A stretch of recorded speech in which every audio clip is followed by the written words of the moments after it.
ለቻናሉ ነባር የሆናችሁም ላይክ ሼር እያደረጋችሁ አበረታቱኝ። ሀሳብ አስተያየት በኮሜንት አሳውቁኝ። ማስተካከል ያለብኝን አስተካክላለሁ። ሀሳብ አስተያየት እቀበላለሁኝ።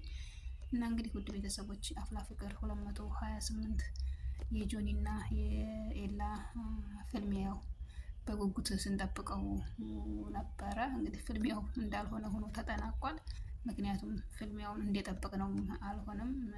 ያው ሁላቸውም ያው አንተም የሬሳ መቀበሪያህን አንተም ጉድጓድህን እንድናደርግ ቆፍር ምናምን ብለው እንድትተፎካከሩትም ያው በእርግጥ ጆኒ ያው የልቡን በልቡ አድርጎ ኤላን አጥቅቶታል። እንግዲህ ማክስ በማልበስ ኤላም በእርግጥ የጆኒ ሰው እንደሆነ እንጂ ጆኒ ራሱ እንደሆነም አላወቀም።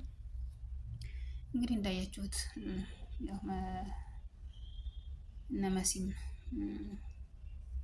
እና ለም ሊቆጡትና ሊያስታውት ሞክረው ነበር። እሱ ግን የውስጡን በውስጡ አስቦ ያው እንግዲህ ያደረገውን አድርጓል። እና እንግዲህ ጆንም ያው ደስተኛ ሆኖ ያው ሰብሊናን በደስታ ትቀበለኛለች ብሎ ወደ ሰብሊና በሄደ ሰዓት እንግዲህ ያው ሰብሌን እንግዲህ እንዲያው እንደፈለገው እና እንደጠበቀው ሆና አላገኛትም። ምክንያቱም እንዴት ይህንን ታደርጋለህ? በሰውን በመጉዳት እና በመደብደብ ወይ ወንድነት ይሰማሃል ወይ? ይሄ ወንድነት ነው ወይ በማለት ነው የመለሰችለት።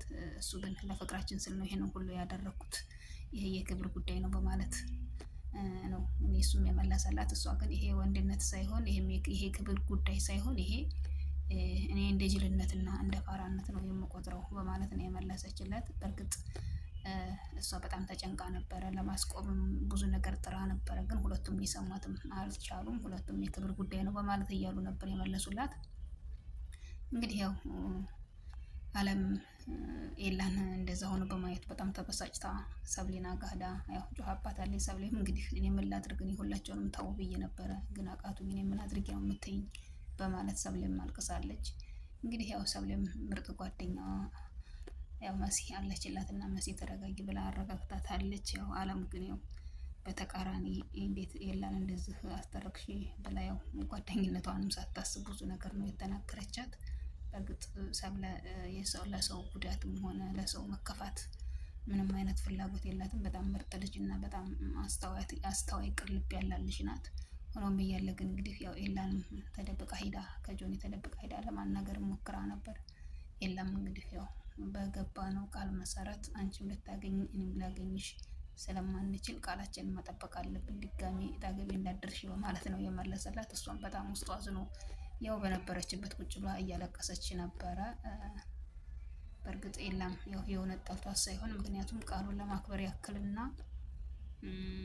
ያው ቃሉን ላለማፍረስ የገባው ነገር ስለሆነ እንጂ በእርግጥ ሰብለ ስታለቀስ ውስጡ እንደማይወድና ደስ እንደማይለው ሁላችንም እናውቃለን።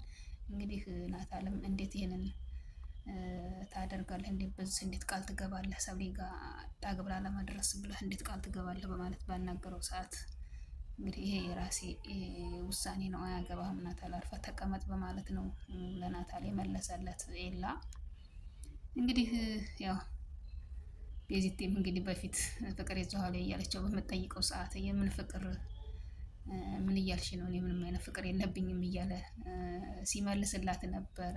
እንግዲህ መደብደቡን አይታ ልታናግረው በሄደችበት ወቅት እንግዲህ ቤዚቲ ሳቋን ነው የለቀቀችው። ምክንያቱም ፍቅር አልያዘኝም እያልከ ነበር፣ እኛም አንድ ሰሞን እንዲህ አድርጎን ነበረ፣ እኔ ያሬድን አልወደድኩትም፣ ከያሬድ ምንም አይነት ፍቅር የለብኝም እያልኩ ጓደኞቼን ሁሉ ሳሰቃይ ነበረ፣ በስተ መጨረሻ ግን እንደዚህ ሁኜ አረፍኩኝ በማለት ያው እንግዲህ ኤላንም ሳቅም ጋር በተጨመረ ፈገግታ ያው አብሽር፣ ተጠናከር፣ ጠንክር፣ ተጽናና ብላ አጽናንታው ሄዳለች።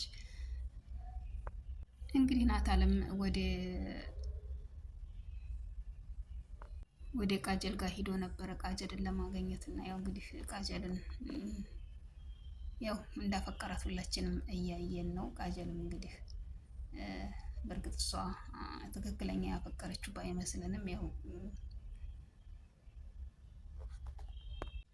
እንዲገናኙ እሺ ብለው ከተገናኙ በኋላ እንግዲህ ያው ያልሆነ ነገር ተፈጥሯል። ቾምቢያው ባሉበትና በተቀመጡበት ቦታ ድንገት ደርሶ እውነተኛ ፍቅሩንና እኔ ይህንን ላንቺ ከአንቺ ይህንን አልጠብቅም ነው። እንግዲህ ናታልም ያው ከልቡ ቢያፈቅራትም እንዳሰበው አልሆነለትም። ምክንያቱም እሱ እንዳፈቀራት እሷ አላፈቀረችውም ነበረ። ለቾምቤ በቀል መበቀያ ነበረ የተጠቀመችበት። መሲም እንግዲህ ያው በናታል መሄድና ካጀል ጋር እየሄድኩ ነው ባለበት ሰዓት በጣም አዝናና አልቅሳ ነበረ። ምክንያቱም እሷ በጣም ታፈቅረዋለች። ፍቅሯን መግለጽ ቢያቀጣትም በጣም ነው የምታፈቅረው። በእርግጥ እሱ በወንድምነት ነው እያያት ያለው፣ እንደምታፈቅረው በእርግጥ አያውቅም።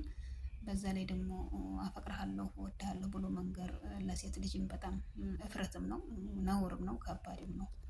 ፍቅሯን መግለጽም አልቻለችም። እሱ ግን ያው እንግዲህ አሁን ላይ ያው መሲ በሌላ ሰው ፍቅር እየተሰቃየና እየተጎዳ እንዳለ ነው እሱ እየተሰማው ያለው። ለሱ ምንም አይነት ፍቅር እንዳላትም እያሰበ አይደለም። እሷም ምናያቸ ነው የኔን ፍቅርና የኔን መውደድ የሚገባው በማለት ያው ቃጀል ጋር ሊሄድ ነው ባለባት ወቅት ያው እያነባችና እያዘነች ትገኛለች። ያው እንግዲህ ጓደኛዋ መሲ ሰብለም እንግዲህ ንገሪው እስከ መቼ ነው እንደዚህ እየተጎዳሽ እና እያለቀሽ የምትኖሪው ባለቻት ሰዓትም ይሄንን ነገር አላደርገው፣ ምክንያቱም ለፍቅር ብዬ ክብሬን ዝቅ አላደርግም በማለት ነው እየመለሰችላት ያለችው። በእርግጥ ናታል ያው እንደምትወደውና እንደምታፈቅረው ተነገራት የሚረዳ ይመስለኛል በእኔ በኩል። ምክንያቱም እሱ ያው እንደ እህትነት ስላሰባት እንጂ እንደምታፈቅረው ስላላወቀ ነው እንጂ ምክንያቱም እንደምታፈቅረው ከነገራት ምናልባት ሊቀበላት ይችላል ፍቅሩን። እንግዲህ ከተመለሰ በኋላም መሲ ባናገረችው ሰዓት እንዴት ነው የትናንትናው ፕሮግራምህ እንዴት ነው ደስ የሚል ነው ወይ ተገናኛችሁ የባለችው ሰዓት ተገናኝተን ነበር፣ ግን እንደፈለግኩትና እንደጠበቅኩት አልሆንልኝም፣ ምክንያቱም መጠቀሚያ ነው ያደረገችኝ ብሎ ሲመልስላት እሷ እንግዲህ ድንገት የሆነ ቴክስት ገባላት። ቴክስቱ በገባላት ሰዓት እንግዲህ ማን ነው ምንድን ነው አሳይ በማለት እሱን ክርክር ይዞ ነበር። እሷም እንግዲህ ልታሳየው ፈቃደኛ አልሆነችም። እንግዲህ ሀሳቧ ምን እንደሆነ ለእኛ ባይገባንም እሷ በእርግጥ ያሰበችው ነገር አለ እና ውድ ቻናሌ ቤተሰቦች እንግዲህ አፍላ ፍቅር በጣም ደስ የሚል እና አጓጊ ብዙ አስተማሪ ቁም ነገር አዘል ያለው ተከታታይ ድራማ ነው። ከዚህ ተከታታይ ድራማ ላይ ብዙ ነገር ልንወስድበት እና ልንገነዘብበት ልንማርበት የምንችለው ነገር አለ። አንደኛ የጓደኝነት ጥግ አንዱ ለአንዱ የሚተሳሰብበት አይነት መንገዳቸው በጣም ደስ ይላል። በዛ ላይ ወንድምና እህትነታቸው ያላቸው ውዴታና ፍቅር ሁሉም አንድ ነው። የግቢው ተማሪ በሙሉ በጣም ደስ ይላል። እንግዲህ ጸጋም ወዴት እንደሄደች ባይታወቅም አሁን ላይ ያው ግቢው ሰላም አግኝቷል።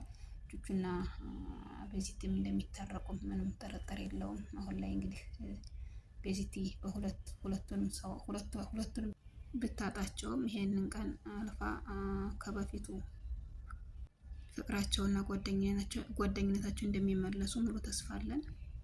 እና ለዛሬ ይዣት የቀረብኳት ቪዲዮዎችን ትመስላለች። በቀጣይ ቪዲዮ እስከምንገናኝ ሁላችሁም በያላችሁበት ሰላማችሁ ብዝት ትረፍረፍ ይበረልኝ እያልኩ በዚሁ እሰነባበታለሁኝ።